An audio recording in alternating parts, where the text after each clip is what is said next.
Welcome to the CrispMetrics. In this video we will see practical of forward propagation, and you can say it will part 1 of back propagation. We already seen the forward propagation, now let's see the definition of back propagation. We can say back propagation is backbone of deep learning which helps neural network to learn in more efficient way with reducing the loss.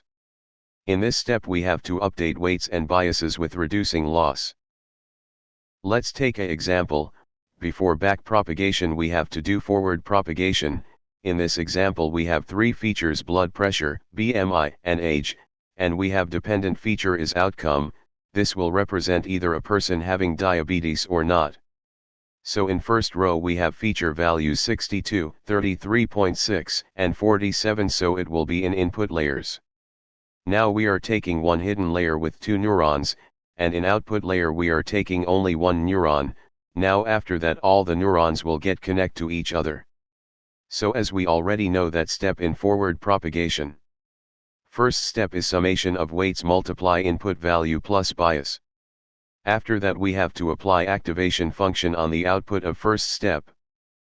Let's calculate the output of first neuron, which is O1, so O1 is connected to W1, W3, W5. For now we are taking random values of weights, bias.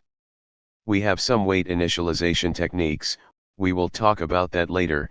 In first step we will get -5.74, and after applying sigmoid activation function we will get 0.99.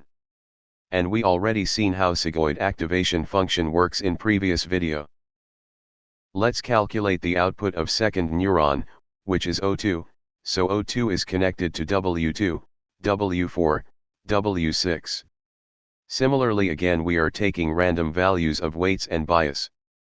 And in step 1 we will get -5.74. After applying activation function, we will get 0.003. Now the turn is for output layer. In output layer we have single neuron which is connected to O1 and O2. With W7 and W8 respectively. We already have output of O1 and O2.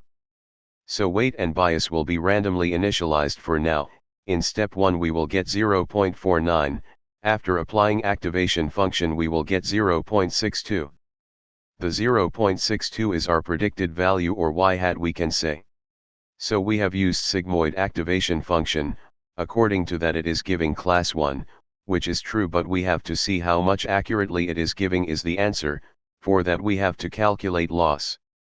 Now we types of loss function, we will talk about that later. For now we are taking y minus y hat whole square. Now our y means actual output which was 1, so according to the loss formula we have loss 0.14. Now the question is how we can reduce that loss. Here the optimizer topic we have to study.